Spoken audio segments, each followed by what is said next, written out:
And now for our next news special report.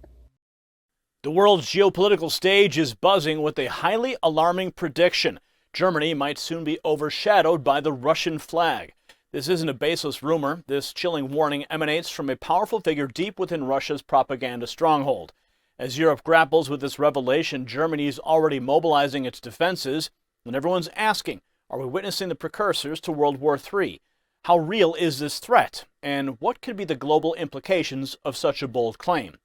Folks, the stakes couldn't be higher. You'll want to stay with us tonight for the complete breakdown of this developing story, and believe me, by the end of this report, our final thought will be something that you don't want to miss.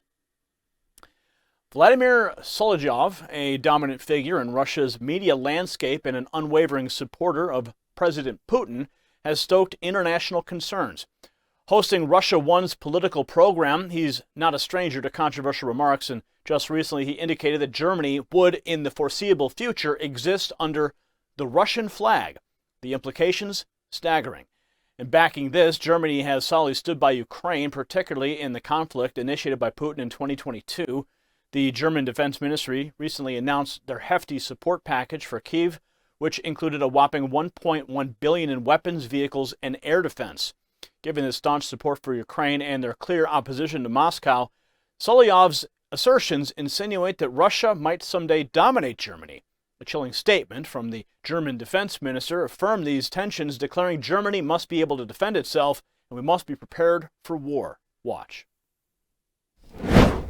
Society is correct. We need to reacquaint ourselves with the idea that the threat of war could loom over Europe, and that means we need to become war-ready, we need to be defensive and prepare both the Bundeswehr and society for this. The serious incidents are increasing, and we are currently looking at Israel with concern. The army there is intensifying its operations in the Gaza Strip. Some observers are already talking about a ground offensive. In your opinion, how much does this increase the risk of further escalation there? That's hard to estimate. It primarily depends on how the Israelis are currently appearing to act prudently and proceed step by step, while also repeatedly opening up humanitarian possibilities, such as the free activation of the water supply, or even that they do. Groups like Hezbollah or Iran see it differently. Indeed, but that's the conflict's crux, Israel's right to self-defense and existence. And it is abundantly clear that Germany belongs to those nations who say an unequivocal yes to this right. Therefore, it is our duty to stand by Israel's side and at the same time use our influence as far as it exists and can be asserted to prevent any further escalation. You mention our influence. The German raison d'etat indeed commands the unrestricted support of Israel. What does that mean for you specifically as defense minister? This primarily signifies that whenever our friends from Israel reach out for support, be it in the medical field or in terms of equipment needs, we will do everything within our power to provide them with the necessary assistance. And the geopolitics doesn't end there. The ever-evolving landscape of conflicts in the Middle East and Eastern Europe intertwines. Germany, among other Western powers, perceives Russia as a primary instigator. On the flip side, the Kremlin accuses the West, specifically the United States, of being the real agitators. Adding to the narrative, German Foreign Minister Annalena Baerbock claims that Putin is reveling in the Middle Eastern crisis. Tensions are palpable, and every move is under scrutiny. Ukrainian President Zelensky has aired his apprehensions, suggesting global powers are overlooking Ukraine. Yet Germany's defense minister and Baerbock emphasized their unwavering support for Kyiv. But Solovyov's rhetoric isn't isolated. A popular segment on Russia's television program recently depicted pundits threatening war on Germany. Watch. Yet I still believe that politics is Russia should return this puck ball to the other field half and speak up regarding its safety within pan-European security context, so that both Europe and the West understand this. They are detached from something. We want this Ukraine simply because it's ours. This is not Russia's, but Europe's security. And how can we reclaim it? Well, at the very least, by returning to the platforms for some discussions, negotiations. With the Germans? Not just with Germans, for some reason. Because they supply weapons that kill Russian soldiers. Of course. Therefore, we must talk with the US, NATO. No, so we have nothing to discuss with them. They have nothing to discuss with us. Поэтому до последнего. Нет, им... Поэтому просто they can hike. They've said for them, Russian genocide is a joke. We won't bow to him until all these unscrupulous scoundrels are replaced. The German political class is entrenched. We have nothing to discuss. When sane forces arrive, understanding they owe not only to Jews, not Israel. The Holocaust happened before the State of Israel existed. It emerged later. They owe 27 million diverse Soviet individuals, yet they don't acknowledge their guilt. Believing they've atoned for historical guilt, their leopards are now burning. Their leopards are burning now. With us. And they will burn in Berlin. Düsseldorf will burn, Bonn will burn. There are eating right, there's some logic. Some facts exist, but simultaneously there's arrogance, like we're beneath them. Will come. Well, we can, of course, unpretentious. We didn't set up weapons to kill Germans. Of course we didn't set you up. Nobody is even discussing this topic with you. They set you up. They entered this war themselves. Of course, all of this is absolutely correct. But there is a certain state rationale. Our state rationale, plain and simple. Do we really need Germany? Not sure about you. Perhaps we need it. Может быть, нам нужна Восточная Германия. Может быть, вам Германия не нужна.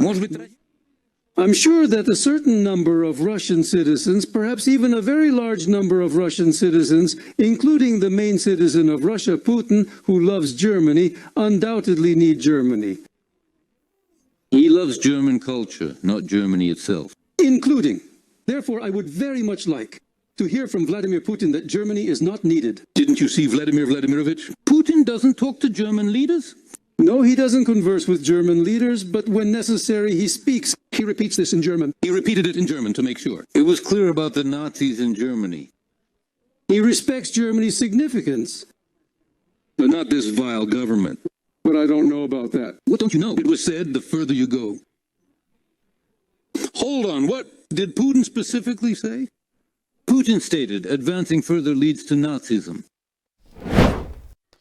The tension escalates with Solonyov's criticism of Germany and his aid to Ukraine. He noted that the gradual shift in Germany's stance, which started with mere medical supplies and helmets but has since expanded, he chillingly said, "We will take Berlin once again, and this time we will not leave." Watch.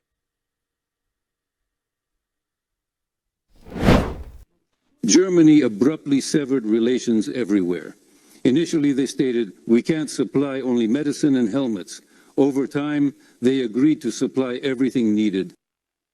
Indeed, it's a long talk, but I need to comprehend. So we've no other choice. We'll prevail, retake Berlin, and this time, of course you won't, and naturally you won't succeed, but I need to grasp, you believe Russia doesn't need anything from Germany. I can affirm that if Nazis persist, Germany will face the same fate as before. Each time anti-Russian leaders rose to power in Germany, it concluded with a Russian soldier entering Berlin. This pattern has been consistent since the 18th century. We've captured Berlin multiple times, and if needed, we'll do it again. But remember, Berlin still has Alexanderplatz, named after the great Russian emperor. Berlin remembers. Of course, even those who ruled and managed in Tsarist Russia had royal blood flowing in them. German blood, yes. German blood, excuse me. Yes, various Führers. But as we remember, they converted to Orthodoxy and felt themselves to be Russian people, of course. And that's why Germany and Berlin will stand. They will certainly stand, but under the Russian flag. Wow. In a jaw-dropping moment on the show, Solovyov went as far as to declare if Germany continues to be ruled by Nazis, Germany will have the same fate as every time anti-Russian rulers came to power in Germany. He firmly added, it always ended with a Russian soldier entering Berlin. The U.S. State Department identifies Solovyov as a significant spreader of Kremlin disinformation.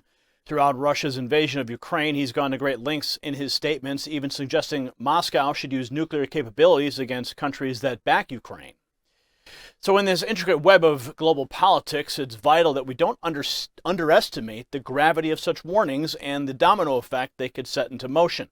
The delicate balance of world power teeters, and the possible outcomes are profound. For the American Republic, this isn't a distant story. It's a reality that hits close to home. We must be alert and aware and ready to respond to any ripples these events might cause. The essence of our Republic's strength lies in our unity, vigilance, and understanding the world around us. This is a wake-up call, a reminder that we must always be a step ahead, knowledgeable, and prepared. The world's eyes are all locked on Europe. The clock ticks down, and as always, it's our duty to ensure our Republic's interests are safeguarded. Stay vigilant, stay informed, and may God always watch over our great Republic. Congratulations, you made it to the end of the video. Now keep up your quest for truth with this next news report. And if you found our channel enlightening, join the millions who agree with you. Tap subscribe. Thank you for watching the Next News Network.